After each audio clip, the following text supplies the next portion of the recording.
Baiklah, Assalamualaikum warahmatullahi wabarakatuh. Selamat pagi dan Om Swastiastu.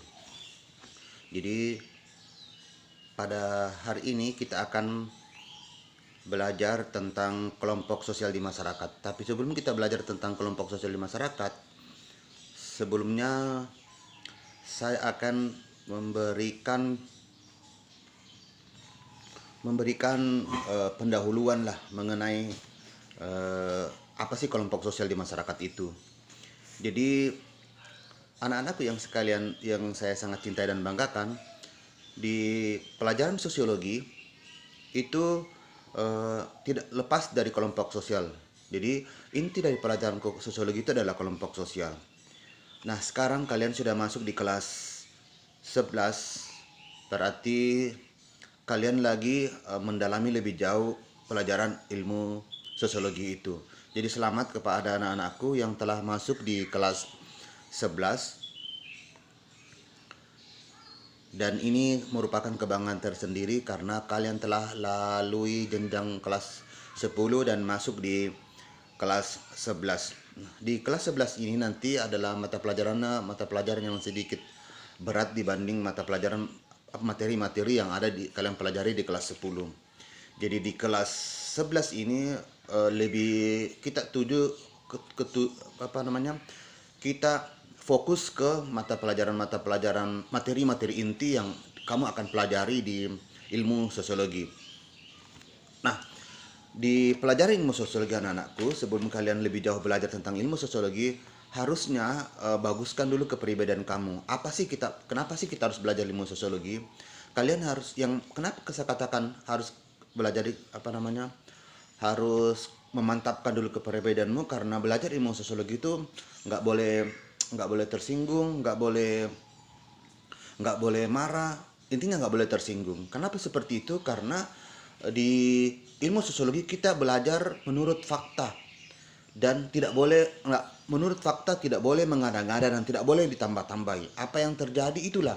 Jadi kalau kita nanti bicara tentang kemiskinan, yang miskin jangan tersinggung, yang cacat jangan tersinggung, karena kita akan bicara menurut fakta apa adanya. Begitulah ilmu sosiologi. Jadi apa yang kita lihat itulah yang harus kita jelaskan, tidak boleh ditambah-tambahi. Jadi bicara ilmu sosiologi itu bicara menurut fakta, sekali lagi menurut fakta, tidak boleh mengada-ngada dan tidak boleh ditambah-tambahi. Jadi itulah ilmu sosiologi. Sekali lagi, jangan sekali-kali kamu tersinggung ketika kita belajar ilmu sosiologi. Jadi kalau misalnya kita ambil pemisalan kemiskinan, yang miskin jangan tersinggung.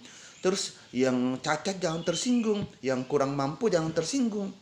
Jadi makanya saya katakan tadi bahwa mempelajari ilmu sosiologi itu tidak boleh tersinggung. Itu harus kamu pegang dulu. Saya sudah kasih tahu. Jadi besok-besok kalau kita bicara tentang hal-hal spesifik, tidak boleh tersinggung. Kita bicara tentang orang minum, merokok mungkin. Kita bicara tentang orang pemabuk jangan tersinggung. Ya.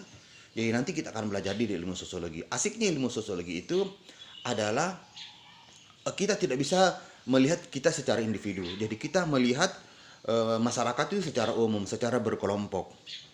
Nah, jadi ilmu sosiologi itu adalah ilmu yang mempelajari tentang masyarakat. Jadi karena masyarakat itu adalah banyak orang, makanya dia bicara tentang kelompok sosial.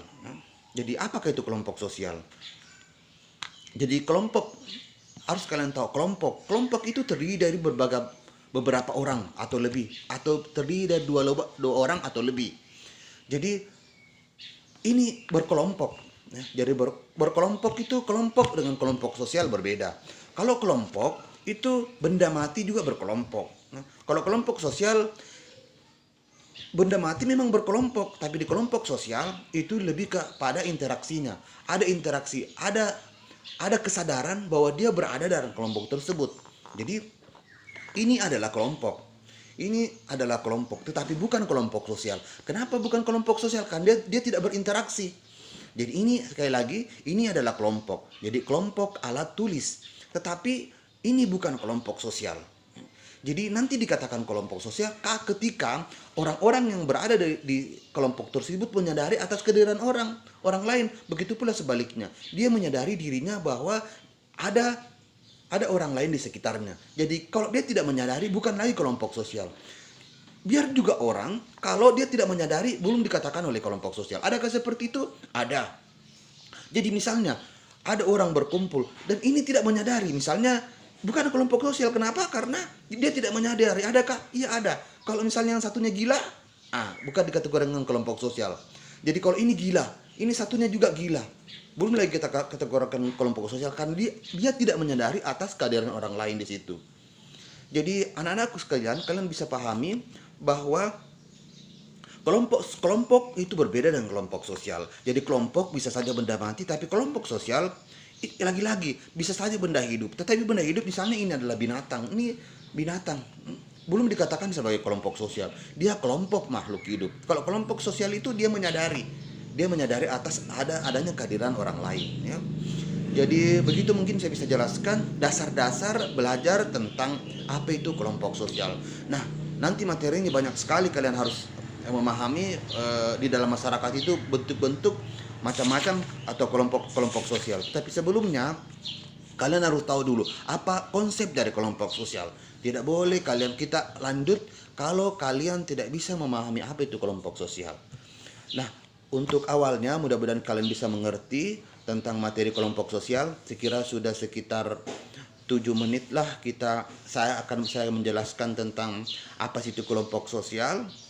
Oleh karena itu semoga materi kelompok sosial ini kalian bisa memahami dan bisa mengambil kesimpulan apa sih kelompok sosial itu. Sekali lagi, kelompok sosial adalah sekelompok orang yang menyadari atas kehadiran orang lain dan melakukan interaksi satu sama lainnya.